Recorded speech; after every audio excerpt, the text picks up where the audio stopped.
S no situation ಇರುತ್ತೆ. ನಿರ್ಧಾರಗಳಲ್ಲಿ ಬಹಳಷ್ಟು ಬದಲಾವಣೆಗಳಿರ್ತವೆ. ಪ್ರಾರಂಭದಲ್ಲಿ ಒಂಥರ ನಿರ್ಧಾರ ಇರುತ್ತೆ, ಆಮೇಲೆ ಒಂಥರ ನಿರ್ಧಾರ ಇರುತ್ತೆ. ಆಗತ್ತೆ ಅನ್ಕೋತೀರಿ, ಅದು ಆಗಿರಲ್ಲ. ಮತ್ತೆ ನಿಮ್ಮ ಏನ್ ಮಾಡ್ಬೇಕಿಂತ ಸಂದರ್ಭದಲ್ಲಿ ಅಂತಂದ್ರೆ ನಿಮ್ಮ ಆರ್ಥಿಕ ಸ್ಥಿತಿಗತಿಗಳು ಹೇಗಿದೆ ಅದನ್ನ ನೋಡ್ಕೋಬೇಕು. ಆಮೇಲೆ ಯಾರೋ ಮಾಡಿದರೆ ನಾನ್ ಮಾಡ್ಬೇಕು ಅಂತ ಅನ್ನುವಂಥದ್ದಲ್ಲ, ನಿಮಗೆ ಆ ಕೆಪಾಸಿಟಿ ಇದೆಯಾ? ವೀಕ್ಷಕರೇ, ಕುಂಭರಾಶಿಯ ಮೇ ತಿಂಗಳ ಮಾಸ ಭವಿಷ್ಯ ಅಂದ್ರೆ ಮೇ ತಿಂಗಳಲ್ಲಿ ಕುಂಭರಾಶಿಯವರಿಗಿರ್ತಕ್ಕಂಥ ಫಲ ಏನು, ಯೋಚನೆ ಏನು, ಸ್ಟ್ರಾಟಜಿ ಹೇಗಿರ್ಬೇಕು, ಪ್ಲಾನ್ ಸೆಟ್ ಹೇಗಿರ್ಬೇಕು, ಎಚ್ಚರಿಕೆಗಳು ಹೇಗಿದೆ? ವೀಕ್ಷಕರೇ, ಮೊದಲನೇದಾಗಿ ಬಹಳ ಮುಖ್ಯವಾಗಿ ಕುಂಭರಾಶಿಯವರು ಮೇ ತಿಂಗಳಲ್ಲಿ ಗಮನಿಸುತ್ತಿರತಕ್ಕಂತ ವಿಚಾರ ಏನು ಅಂತಂದ್ರೆ, ರಿಸ್ಕ್ ಇರ್ತಕ್ಕಂತ ಕೆಲಸಗಳು, ಅಪಾಯದಲ್ಲಿರ್ತಕ್ಕಂತ ಕೆಲಸಗಳು, ನಿಮ್ಮ ಆರ್ಥಿಕ ಸ್ಥಿತಿಯನ್ನ ಮೀರಿ ಮಾಡುವಂತ ಕೆಲಸಗಳು, ಬಹಳ ಎಚ್ಚರಿಕೆ ಇರಬೇಕಾಗುತ್ತೆ. ಕೆಲವೊಂದು ಸಂದರ್ಭದಲ್ಲಿ ಹೀಗಾಗತ್ತೆ, ಯಾರನ್ನೂ ನಂಬಿ ದುಡ್ಡು ಕೊಟ್ಬಿಡೋದು, ಯಾರೋ ಮಾಡ್ತಾ ಇದ್ದಾರೆ ಕೆಲಸ ನಾನು ಮಾಡ್ಬಿಡ್ಬೇಕು ಅನ್ನುವಂತ ಕಾರಣಕ್ಕಾಗಿ ಆ ಕೆಲಸ ಕೈ ಹಾಕ್ಬಿಡೋದು, ಅಥವಾ ಯಾವುದೋ ಒಂದು ಕಂಪ್ನಿಯಲ್ಲಿನೋ ಅಥವಾ ಯಾವುದೋ ಒಂದು ಕ್ಷೇತ್ರದಲ್ಲಿನೋ ಸುಮ್ಮನೆ ದುಡ್ಡು ತಂದು ಇನ್ವೆಸ್ಟ್ಮೆಂಟ್ ಮಾಡ್ಬಿಡೋದು, ಅಥವಾ ಅದು ಆಗಲ್ಲ ಅಂತ ಗೊತ್ತಿದ್ರು ಕೂಡ ರಿಸ್ಕ್ ತೆಗೆದು ಮುನ್ನುಗ್ಗಿ ಬಿಡೋದು, ಅಥವಾ ಕಮಿಟ್ ಆಗಿ ಆ ಕೆಲಸಕ್ಕೆ ಕೈ ಹಾಕಿ ಆಮೇಲೆ ಅದರಿಂದ ಹಿಂಸರಿದ್ ಬಿಡೋದು. ಈ ರೀತಿ ನಿಮ್ ಜೀವನದಲ್ಲಿ ಬಹಳಷ್ಟು ಆಗಿದೆ. ಬೇಕಿದ್ರೆ ಹಿಂತಿರುಗಿ ನೋಡಿ ನಿಮ್ಮ ಜೀವನ ಇಂತಹ, ಯಾಕಂದ್ರೆ ಎಸ್ ನೋ ಸಿಚುವೇಶನ್ ಇರುತ್ತೆ. ನಿರ್ಧಾರಗಳಲ್ಲಿ ಬಹಳಷ್ಟು ಬದಲಾವಣೆಗಳಿರ್ತವೆ. ಪ್ರಾರಂಭದಲ್ಲಿ ಒಂಥರ ನಿರ್ಧಾರ ಇರುತ್ತೆ, ಆಮೇಲೆ ಒಂಥರ ನಿರ್ಧಾರ ಇರುತ್ತೆ. ಆಗತ್ತೆ ಅನ್ಕೋತೀರಿ, ಅದು ಆಗಿರಲ್ಲ. ಮತ್ತೆ ನಿಮ್ಮ ಏನ್ ಮಾಡ್ಬೇಕಿಂತ ಸಂದರ್ಭದಲ್ಲಿ ಅಂತಂದ್ರೆ ನಿಮ್ಮ ಆರ್ಥಿಕ ಸ್ಥಿತಿಗತಿಗಳು ಹೇಗಿದೆ ಅದನ್ನ ನೋಡ್ಕೋಬೇಕು. ಆಮೇಲೆ ಯಾರೋ ಮಾಡಿದರೆ ನಾನ್ ಮಾಡ್ಬೇಕು ಅಂತ ಅನ್ನುವಂಥದ್ದಲ್ಲ, ನಿಮಗೆ ಆ ಕೆಪಾಸಿಟಿ ಇದೆಯಾ? ನೀವು ಮಾಡ್ಲಿಕ್ಕೆ ಅವೈಲೇಬಲ್ ಇದ್ದೀರಾ? ಮೆಂಟಲಿ ಫಿಸಿಕಲಿ ಫಿಟ್ ಇದ್ದೀರಾ? ಫೈನಾನ್ಸಿಯಲಿ ಸರಿ ಇದೆಯಾ? ನೀವು ಮಾಡ್ಬೋದಾ? ಮೊದಲು ನಿಮ್ ಕಾನ್ಫಿಡೆನ್ಸ್ ನೋಡ್ಕೊಳ್ಳಿ. ಯಾರೋ ಮಾಡಿದಾರೆ ಅಂತ ತಿಳ್ಕೊಂಡು ಮಾಡೋದಲ್ಲ. ಆಮೇಲೆ ಮಾಡಿದ ಮೇಲೆ ಏನೋ ಒಂದು ಕೆಲಸ ಮಾಡಿದ್ರು, ಚಿಕ್ಕದೇ ಇರ್ಲಿ ದೊಡ್ಡದೇ ಇರ್ಲಿ, ಕೈ ಹಾಕಿದ್ರ ಅದು ಕೊನೆ ತನಕ ಒಂದು ಸೇಫ್ ಆಗಿ ಲ್ಯಾಂಡ್ ಮಾಡೋದ್ರ ಕಡೆ ಗಮನ ಕೊಡಿ. ರಿಸ್ಕ್ ಆಗ್ತಾ ಇದೆ, ಕಷ್ಟ ಆಗ್ತಾ ಇದೆ, ತೊಂದರೆ ಆಗ್ತಾ ಇದೆ, ನಷ್ಟ ಆಗ್ತಾ ಇದೆ, ಇನ್ನಿತರ ಏನೋ ತೊಂದರೆ ಬರ್ತಾ ಇದೆ ಅಂತ ತಿಳ್ಕೊಂಡು ಸಡನ್ ಆಗಿ ಅದರಿಂದ ಹಿಂದೆ ಸರಿದು ಬಿಡೋದು, ಇದರಿಂದ ಬಹಳ ನಷ್ಟ ಈ ಹಿಂದೆನೂ ಕೂಡ ಆಗಿದೆ, ಮುಂದೂ ಕೂಡ ಆಗ್ಬಾರ್ದು ಅಂತಂದ್ರೆ ಈ ಎಚ್ಚರಿಕೆಯನ್ನ ನೀವು ಬಹಳ ಗಮನದಲ್ಲಿ ಇಟ್ಕೋಬೇಕಾಗಿರ್ತಕ್ಕಂತ ಅಂಶ. ಇದ್ರ ಬಗ್ಗೆ ಬಹಳ ಎಚ್ಚರಿಕೆ ಇರಬೇಕಾಗುತ್ತೆ. ಬಹಳ ಯೋಚನೆಯನ್ನ ನೀವು ರೂಪಿಸ್ಕೋಬೇಕಾಗತ್ತೆ. ಸುಮ್ಮನೆ ನೀವು ಪ್ಲಾನ್ ಇರ್ಲಾರ್ದೆ ಫೀಲ್ಡ್ಗೆ ಇಳಿದ್ರಿ ಅಂತಂದ್ರೆ ಬಹಳ ಕಷ್ಟಗಳನ್ನ, ಹಣಕಾಸಿನ ತೊಂದರೆ, ಜನಗಳ ತೊಂದರೆ, ಜೀವನದ ಜಂಜಾಟ, ಬಹಳಷ್ಟು ರಿಸ್ಕ್ ಇರತಕ್ಕಂತ ಸಂದರ್ಭಗಳಲ್ಲಿ ಏನಾಗುತ್ತೆ, ಅನೇಕ ಸಮಸ್ಯೆಗಳು, ತೊಂದರೆಗಳು, ಪ್ರಾಬ್ಲಮ್ಗಳು ಎದುರಾಗುವಂತ ಸಾಧ್ಯತೆಗಳಿದೆ. ಇದ್ರ ಬಗ್ಗೆ ನೀವು ಗಮನ ಹರಿಸಬೇಕಾಗತ್ತೆ. ಇನ್ನು ಬಹಳ ಮುಖ್ಯವಾಗಿ ಈ ಕಚೇರಿ ಮತ್ತು ಮನೆಯ ಯೋಚನೆಗಳು ಅಥವಾ ನೀವು ದೈನಂದಿನ ಮಾಡ್ತಕ್ಕಂತ ಕೆಲಸ ಕಾರ್ಯಗಳು, ಡಿಪೆಂಡ್ ಇರ್ತಕ್ಕಂತ ಕೆಲಸಗಳು ಚಾಚು ತಪ್ಪದೆ ಮಾಡ್ತೀರಿ. ಇದು ಬಹಳ ಸಮಾಧಾನಕರವಾದ, ಸಂತೋಷಕರವಾದ ವಿಚಾರ. ನಿಮ್ಮ ಮೇಲೆ ಏನು ಒಂದು ಡಿಪೆಂಡ್ ಇರುತ್ತೆ, ನೀವು ಜವಾಬ್ದಾರಿ ಸ್ಥಾನದಲ್ಲಿ ಇರ್ತೀರಿ, ನಿಮ್ಮ ಮೇಲೆ ಒಂದು ರಿಸ್ಕ್ ಇರುತ್ತೆ, ನಿಮ್ಮ ಮೇಲೆ ಒಂದು ಜವಾಬ್ದಾರಿ ಇರುತ್ತೆ. ಆ ಜವಾಬ್ದಾರಿಯನ್ನ ಸರಿಯಾಗಿ ಪೂರ್ಣಗೊಳಿಸುವಂತಹ ಸಾಧ್ಯತೆಗಳು ಕಂಡು ಬರ್ತಾ ಇರುವಂತದ್ದು. ಇನ್ನು ಹಣಕಾಸಿಗೆ ಸಂಬಂಧಪಟ್ಟಂತಹ ಕೆಲಸಗಳಲ್ಲಿ ನಿಮಗೆ ಜಯ ಸಿಗುತ್ತೆ, ಯಶಸ್ಸು ಸಿಗುತ್ತೆ. ಖಂಡಿತವಾಗ್ಲೂ ಈ ಬ್ಯಾಂಕ್ ಅಲ್ಲಿ ಕೆಲಸ ಮಾಡೋದು, ಹಣಕಾಸಿನ ವ್ಯವಹಾರ ಮಾಡ್ತಕ್ಕಂಥವ್ರು, ರಿಯಲ್ ಎಸ್ಟೇಟ್ ಮಾಡುವಂತವ್ರು, ಶೇರು, ಮ್ಯೂಚುವಲ್ ಫಂಡ್, ಇನ್ಶೂರೆನ್ಸ್, ಈ ರೀತಿ ಹಣಕಾಸಿನ ಇಲಾಖೆಗಳಿಗೆ ಸಂಬಂಧಪಟ್ಟಂತಹ ಹಣಕಾಸಿನ ವ್ಯವಹಾರಗಳಿಗೆ ಸಂಬಂಧಪಟ್ಟಂತಹ ಕೆಲಸ ಕಾರ್ಯಗಳಲ್ಲಿ ಬಹಳಷ್ಟು ಅಭಿವೃದ್ಧಿಯನ್ನ ಹೊಂದುವಂತದ್ದು ಅವಕಾಶವನ್ನ ಸೃಷ್ಟಿಯಾಗುತ್ತೆ.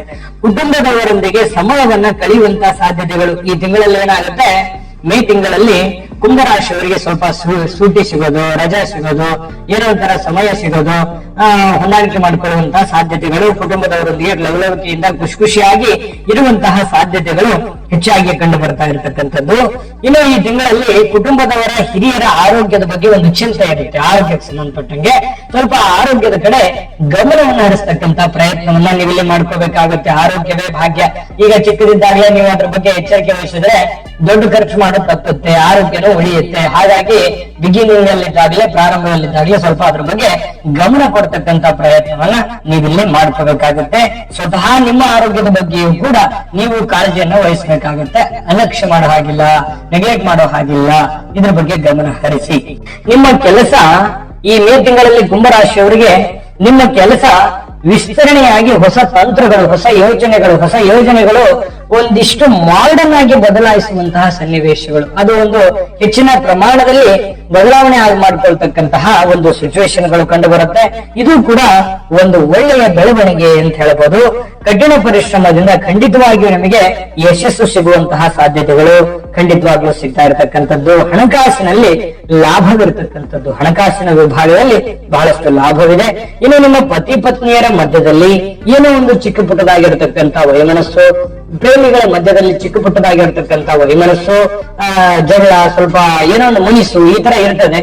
ಅದನ್ನ ತಾಳ್ಮೆಯಿಂದ ಸಹನೆಯಿಂದ ನಿಭಾಯಿಸುವಂತದ್ದು, ಜೊತೆಗೆ ಒಬ್ರಿಗೊಬ್ರು ಹೊಂದಾಣಿಕೆ ಮಾಡ್ಕೊಂಡು ಹೋಗೋದ್ರ ಕಡೆ ಹೆಚ್ಚಿನ ಗಮನವನ್ನು ಹರಿಸೋದ್ರ ಕಡೆ ಗಮನ ಕೊಡಬೇಕಾಗತ್ತೆ. ಇನ್ನು ದೇವತಾರಾಧನೆಗಾಗಿ ಸಮಯವನ್ನ ಮೀಸಲಿಡುವಂಥದ್ದು, ಯಾವುದೋ ಒಂದು ಪುಣ್ಯಕ್ಷೇತ್ರಕ್ಕೆ, ದೇವಸ್ಥಾನಕ್ಕೆ, ಅಥವಾ ಮನೆಯಲ್ಲಿ ಯಾವುದೋ ಒಂದು ಚಿಕ್ಕ ಪೂಜನೋ ಅಥವಾ ಯಾವುದೋ ಒಂದು ವಿಶೇಷ ಪ್ರೇಕ್ಷಣೀಯ ಸ್ಥಳಕ್ಕೆ ಭೇಟಿ ಕೊಡುವಂಥದ್ದು, ಈ ರೀತಿಯಾಗಿ ಒಂದು ದೇವಸ್ಥಾನಕ್ಕೆ ಭೇಟಿ ಕೊಡುವಂತಹ ಸನ್ನಿವೇಶಗಳಿದೆ. ಇನ್ನು ಕಾರ್ಯಕ್ಷೇತ್ರಗಳಲ್ಲಿ ಉತ್ತಮವಾಗಿರತಕ್ಕಂತ ಅವಕಾಶಗಳಿರ್ತಕ್ಕಂಥದ್ದು, ಒಂದು ಅವಕಾಶ ಕೂಡ ನಿಮಗೆ ಚೆನ್ನಾಗಿ ಒದಗಿ ಬರುತ್ತೆ. ಅಂದ್ರೆ ನೀವು ಯಾವುದೇ ಕ್ಷೇತ್ರದಲ್ಲಿ ಕೆಲಸ ಮಾಡ್ತಾ ಇರಿ, ನೀವು ಮಾಡುವಂತಹ ಕೆಲಸ ಕಾರ್ಯಗಳಲ್ಲಿ ಒಂದು ಅವಕಾಶ ಸೃಷ್ಟಿ ಆಗುತ್ತೆ. ಆ ಸೃಷ್ಟಿ ಆಗಿರುವಂತಹ ಅವಕಾಶವನ್ನ ಸರಿಯಾಗಿ ಸದುಪಯೋಗ ಮಾಡ್ಕೊಳ್ತಕ್ಕಂತ ಪ್ರಯತ್ನವನ್ನ ನೀವಿಲ್ಲಿ ಮಾಡ್ಕೋಬೇಕಾಗುತ್ತೆ. ಇನ್ನು ನಿಮ್ಮ ಬುದ್ಧಿ ಚಾತುರ್ಯದಿಂದ ಕಠಿಣವಾಗಿರತಕ್ಕಂತ ಕೆಲಸಗಳನ್ನ ಮಾಡಿ ಮುಗಿಸುವಂತಹ ಸನ್ನಿವೇಶಗಳು ತುಂಬಾ ಚೆನ್ನಾಗಿದೆ. ಇದಂತೂ ಫಲ, ಯಾಕಂತಂದ್ರೆ ನಿಂತು ಹೋಗಿರುವಂತಹ ಕೆಲಸ ಮರು ಪ್ರಾರಂಭ, ಇರುವಂತಹ ಕೆಲಸಗಳಲ್ಲಿ ಯಶಸ್ಸು, ಹೆಚ್ಚಿನ ಬುದ್ಧಿಮತ್ತತೆ, ಸಮಯ ಪ್ರಜ್ಞೆ, ಜಾಣ್ಮೆ, ತಾಳ್ಮೆ ಇದನ್ನೆಲ್ಲವೂ ರೂಢಿಸಿಕೊಂಡಾಗ ಏನಾಗುತ್ತೆ, ರಿಸಲ್ಟ್ ತುಂಬಾ ಚೆನ್ನಾಗಿ ಬರುತ್ತೆ. ಕೆಲವರಿಗೆ ಅಶುಭ ಸುದ್ದಿಗಳಿಂದ ಸ್ವಲ್ಪ ಮಾನಸಿಕವಾದಂತ ಚಿಂತೆಗಳು ಕಂಡು ಬರುತ್ತೆ. ಆರೋಗ್ಯದ ಸಮಸ್ಯೆ ಬಗ್ಗೆ ನೆಮ್ಮದಿ ಹಾಳಾಗುವಂತ ಸನ್ನಿವೇಶ ಇರುತ್ತೆ. ಹಾಗಾಗಿ ಆರೋಗ್ಯದ ಬಗ್ಗೆ ನಿಮ್ಗಾಗ್ಲೇ ಎಚ್ಚರಿಕೆ ಹೇಳಿದ್ದೀನಿ, ಅದ್ರ ಬಗ್ಗೆ ಗಮನ ಕೊಡಿ.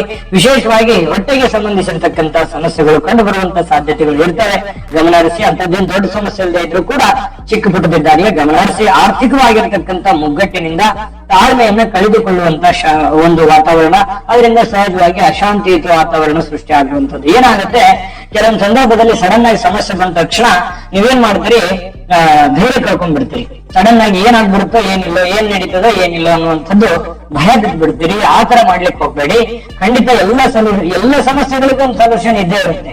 ಆದ್ರೆ ಅಲ್ಲಿ ಬುದ್ಧಿವಂತಿಕೆಯಿಂದ ವರ್ತಿಸ್ಬೇಕು, ಧೈರ್ಯದಿಂದ ವರ್ತಿಸ್ಬೇಕು. ಏನ್ ಮಾಡೋದೀಗ, ಸಮಸ್ಯೆಗಳು ಬಂದಿದೆ, ಅದನ್ನ ನಿಮ್ಮ ತಾಳ್ಮೆಯಿಂದ ಜಾಣ್ಮೆಯಿಂದಾನೇ ನಿಭಾಯಿಸ್ಬೇಕಲ್ಲ, ನೀವೇ ನಿಭಾಯಿಸ್ಬೇಕು. ಅದನ್ನ ಬೇರೆ ಯಾರು ಬಂದು ನಿಭಾಯಿಸಲ್ಲ. ನಿಮ್ಮ ಸಮಸ್ಯೆಯನ್ನ ನೀವೇ ಸರಿ ಮಾಡ್ಕೊಳ್ಳುವಂತ ಪ್ರಯತ್ನವನ್ನ ನೀವು ಇಲ್ಲಿ ಮಾಡ್ಕೊಂಡ್ರೆ ಒಳ್ಳೆ ಫಲ ಸಿಗುತ್ತೆ ಅನ್ನುವಂಥದ್ದು ಗಮನದಲ್ಲಿ ಇಟ್ಕೋಬೇಕಾಗುತ್ತೆ.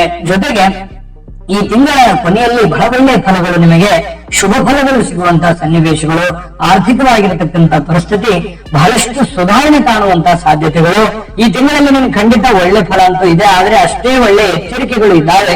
ಆ ಎಚ್ಚರಿಕೆಗಳನ್ನ ಫಾಲೋ ಮಾಡಿದ್ರೆ ಒಳ್ಳೆ ಫಲ ಖಂಡಿತವಾಗ್ಲೂ ಶತಸಿದ್ಧ ಅನ್ನುವಂಥದ್ದು ಗಮನದಲ್ಲಿ ಇಟ್ಕೋಬೇಕು. ನಿಮಗೆ ಈ ಒಳ್ಳೆ ಫಲ ಸಿಗೋದಕ್ಕೆ ಪರಿಹಾರ ಬೇಕಲ್ವಾ, ಆ ಪರಿಹಾರಗಳನ್ನ ತಿಳಿಸ್ಕೊಡೋಣ. ಪರಿಹಾರ ತಿಳಿಸ್ಕೊಡೋದಕ್ಕಿಂತ ಮುಂಚೆ ನಿಮ್ಮ ಹತ್ರ ಒಂದು ರಿಕ್ವೆಸ್ಟ್ ಏನಂತಂದ್ರೆ, ನಿಮ್ಮ ಅನಿಸಿಕೆ ಅಭಿಪ್ರಾಯ, ವಿಡಿಯೋ ಹೇಗೆ ಅನಿಸ್ತು ಅನ್ನುವಂಥದ್ದು ನಿಮ್ಮ ಅನಿಸಿಕೆ ಅಭಿಪ್ರಾಯವನ್ನು ಕಾಮೆಂಟ್ ಮಾಡೋದ್ರ ಮೂಲಕ ತಿಳಿಸಿ. ನಿಮ್ಮ ಅಭಿಪ್ರಾಯ ನಮಗೆ ಬಹಳ ಮುಖ್ಯ, ಅಮೂಲ್ಯ. ಮತ್ತೆ ವಿಡಿಯೋ ಇಷ್ಟ ಆಗಿದ್ರೆ ಲೈಕ್ ಮಾಡಿ, ಶೇರ್ ಮಾಡಿ, ನಮ್ಮ ಚಾನಲ್ ಸಬ್ಸ್ಕ್ರೈಬ್ ಮಾಡ್ಕೊಳ್ಳಿ. ವಿಡಿಯೋ ಕೆಳಗಡೆ ಡಿಸ್ಕ್ರಿಪ್ಷನ್ ಅಲ್ಲಿ ಲಿಂಕ್ ಇದೆ, ಅಲ್ಲಿ 12 ರಾಶಿಯವರ ರಾಶಿ ಫಲದ ಲಿಂಕ್ ಸಿಗುತ್ತೆ. ನಿಮಗೆ ಇಷ್ಟವಾಗಿರತಕ್ಕಂತ ವಿಡಿಯೋವನ್ನ ನೋಡ್ಕೊಂಡು ತಿಳ್ಕೊಳ್ಳಿ ಅನ್ನುವಂತ ಮಾತನ್ನ ಹೇಳ್ತಾ ಬನ್ನಿ. ಆಗಿದ್ರೆ ಈ ತಿಂಗಳಲ್ಲಿ, ಮೇ ತಿಂಗಳಲ್ಲಿ ಕುಂಭರಾಶಿಯವರು ಏನು ಒಂದು ಪರಿಹಾರವನ್ನ ಮಾಡ್ಕೋಬೇಕು ಅಂತಂದ್ರೆ, ನೋಡಿ, ಶ್ರೀ ವಿಷ್ಣು ಸಹಸ್ರನಾಮ ಆರಾಧನೆ ಮಾಡ್ತಕ್ಕಂಥದ್ರಿಂದ, ವಿಷ್ಣು ಸಹಸ್ರನಾಮ ಪಠಣ ಮಾಡ್ತಕ್ಕಂಥದ್ರಿಂದ ಅದ್ಭುತವಾಗಿರ್ತಕ್ಕಂತಹ ಫಲಗಳು ನಿಮಗೆ ಸಿಗುತ್ತೆ.